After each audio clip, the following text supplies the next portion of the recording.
नमस्कार, आइए जानते हैं देश दुनिया की तमाम बड़ी खबरें। लेकिन उससे पहले आप इस वीडियो को दुनिया के किस जगह से देख रहे हैं, हमें कमेंट में जरूर बताएं। और अभी तक आपने इस वीडियो को लाइक नहीं किया तो लाइक करके चैनल को सब्सक्राइब कर लें। तो चलिए खबर की ओर बढ़ते हैं।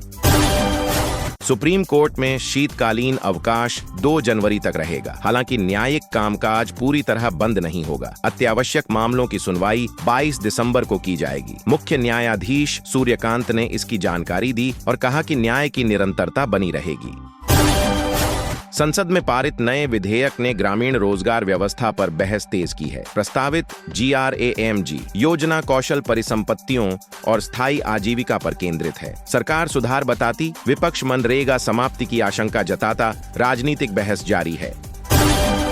एक खुलासे में धुरंधर ने पाकिस्तान के भीतर आतंकवाद की सच्चाई जनता के सामने रखी। इस बयान से देश की छवि पर सवाल उठे और ISI की रणनीतियों को लेकर दबाव बढ़ा, जिससे संस्थान के लिए नई चुनौती खड़ी हुई। भारतीय नौसेना के संवेदनशील समुद्री क्षेत्र में चीनी GPS उपकरण से जुड़ा एक पक्षी मिलने से हड़कंप मच गया। घटना के बाद सुरक्षा एजेंसियां सतर्क हो गई हैं और जासूसी की आशंका को लेकर गहन जांच शुरू कर दी गई है। संसद परिसर में प्रधानमंत्री नरेंद्र मोदी, रक्षा मंत्री राजनाथ सिंह और कांग्रेस नेता प्रियंका गांधी के बीच चाय पर अनौपचारिक बातचीत हुई। हल्के माहौल में हंसी मजाक दिखा। चर्चा को शिष्टाचार भेंट बताया गया। किसी राजनीतिक एजेंडे से इनकार किया गया। साफ तौर पर कांग्रेस नेता राहुल गांधी ने केंद्र सरकार पर मनरेगा को कमजोर करने का आरोप लगाया। उन्होंने कहा कि 20 साल पुरानी रोजगार योजना को एक दिन में ध्वस्त किया जा रहा है। सरकार ने दावों को खारिज किया, बताया निराधार। दिल्ली NCR में बढ़ते वायु प्रदूषण को लेकर आज लोकसभा में विशेष चर्चा होगी। सदन में विपक्ष सवाल उठाएगा, जबकि पर्यावरण मंत्री हालात, सरकारी कदम, नियंत्रण योजनाओं और आगे की रणनीति पर विस्तृत जवाब देंगे। सदस्यों को स्थिति से अवगत कराएंगे। सिडनी हमले के कथित मास्टरमाइंड के बारे में तेलंगाना पुलिस ने बड़ा खुलासा किया है। आरोपी छात्र वीजा पर हैदराबाद से ऑस्ट्रेलिया गया था। जांच में नेटवर्क, फंडिंग और संपर्कों की परतें खुल रही हैं। एजेंसियां सतर्क हैं। भारत के शीर्ष 200 उद्यमियों का संयुक्त कारोबार बढ़कर 42 लाख करोड़ रुपए तक पहुंच गया है। सालाना आधार पर इसमें करीब 15% की वृद्धि दर्ज की गई। मजबूत मांग, निवेश, नवाचार और वैश्विक विस्तार ने इस बढ़त को गति दी। कर्नाटक की राजनीति में नेतृत्व परिवर्तन की अटकलें फिर तेज हो गईं। मुख्यमंत्री सिद्धरमैया के एक मंत्री ने करीब 30 विधायकों को डिनर पर बुलाया। बैठक को शक्ति प्रदर्शन माना जा रहा है। हालांकि पार्टी ने इसे सामान्य संवाद बताया। किंगफिशर एयरलाइंस के पूर्व कर्मचारियों के लिए राहत की खबर है। प्रवर्तन निदेशालय ने 312 करोड़ रुपए लौटाए हैं। यह राशि लंबित वेतन और बकाया भुगतान के लिए दी गई। कर्मचारियों ने फैसले का स्वागत किया।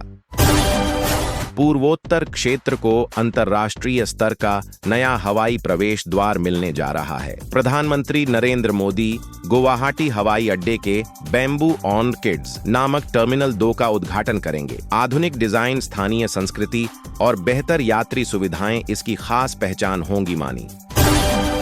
उत्तर भारत में घने कोहरे से जनजीवन प्रभावित हुआ है। कई उड़ानें और ट्रेनें देरी से चल रही हैं। दृश्यता कम होने पर एक्सप्रेसवे की स्पीड लिमिट घटाई गई। प्रशासन ने यात्रियों को सतर्क रहने की सलाह दी है।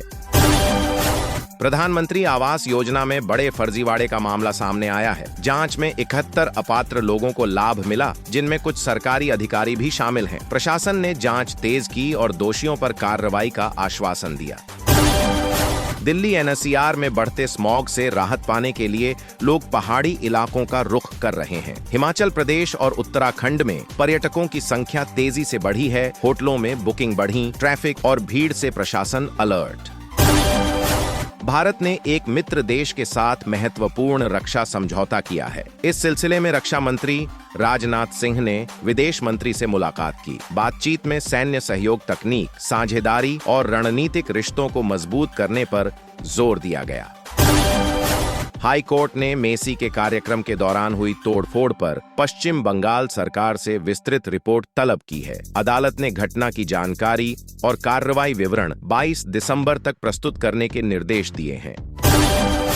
वित्त मंत्रालय ने क्षेत्रीय ग्रामीण बैंकों के लिए नया लोगो जारी किया है। इसमें इस्तेमाल हर रंग का अलग अर्थ बताया गया है। लोगो ग्रामीण विकास, भरोसे और समावेशी बैंकिंग की पहचान को दर्शाता है।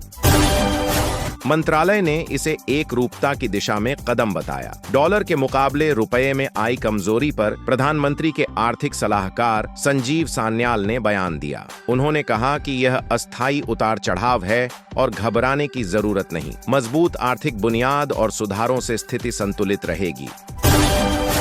वैश्विक मंच पर चीन की बढ़ती गतिविधियों के बीच भारत की अफ्रीका नीति को नई गति मिली है। कूटनीतिक संवाद, विकास परियोजनाओं और व्यापार सहयोग पर जोर बढ़ाया गया है ताकि अफ्रीकी देशों के साथ रणनीतिक रिश्ते मजबूत हों। बांग्लादेश में चीन की बढ़ती आर्थिक और राजनीतिक उपस्थिति को लेकर शशि थरूर की अध्यक्षता वाली संसदीय समिति ने गंभीर चिंता जताई। उन्होंने रणनीतिक संतुलन और भारत के हितों की सुरक्षा पर ध्यान देने की आवश्यकता पर बल दिया। बांग्लादेश में एक हिंदू युवक के साथ हिंसक घटना हुई। आरोपी ने युवक की निर्मम पिटाई की और बाद में शव को पेड़ में बांधकर आग लगा दी। स्थानीय पुलिस ने मामले की गंभीर जांच शुरू कर दी है। सरकार ने राज्य की जमीन के लेन देन पर तुरंत पाबंदी लगाई है। अवैध कब्जाधारक, भ्रष्ट कर्मचारी और भूमाफियाओं के खिलाफ कठोर कदम उठाए जाएंगे। भूमि सुरक्षा सुनिश्चित करने के लिए विशेष टीम गठित की गई है। कार्रवाई तेज होगी। रेल मंत्रालय ने ऑनलाइन टिकट बुकिंग में नया OTP सिस्टम लागू किया है। यह सुविधा शुरू में 100 ट्रेनों में होगी। यात्रियों की सुरक्षा और धोखाधड़ी रोकने के लिए यह कदम उठाया गया है। पूरी सूची जारी की गई है। 3 महीनों में मसालों की रानी ने सोना और चांदी को पीछे छोड़ते हुए 35% की जबरदस्त बढ़ोतरी दर्ज की है। बाजार में इसके दाम लगातार बढ़ रहे हैं। विशेषज्ञ भविष्य में और तेजी की संभावना जता रहे हैं। सऊदी अरब के रेगिस्तान में अद्भुत प्राकृतिक नजारा देखने को मिला। अचानक हुई बर्फबारी से तापमान में तेज गिरावट आई। स्थानीय लोग और पर्यटक इस दुर्लभ मौसमीय घटना को देखकर हैरान और रोमांचित हैं। भीड़ ने अवामी लीग के कार्यालय में आग लगा दी और पत्रकारों पर हमला करने की कोशिश की। सुरक्षा बल मौके पर पहुंचे। घटना ने पूरे इलाके में तनाव पैदा कर दिया। लोग भय और चिंता में हैं।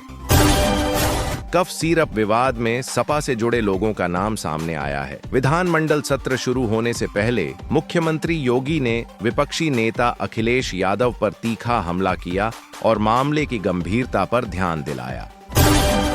सऊदी अरब ने 56,000 पाकिस्तानी भिखारियों को देश से निष्कासित किया। इस कदम के साथ ही रियाद ने इस्लामाबाद को कड़ी चेतावनी दी। प्रशासन ने अवैध गतिविधियों और नियमों के उल्लंघन पर सख्त कार्रवाई करने का संकेत दिया। चीन में विश्व का सबसे बड़ा वाहन सुरक्षा केंद्र स्थापित किया गया है। इस अत्याधुनिक सेंटर का निर्माण 2,350 करोड़ रुपए की लागत से पूरा हुआ है। इसमें कारों की परीक्षण और सुरक्षा मानक जांच के आधुनिक उपकरण लगे हैं।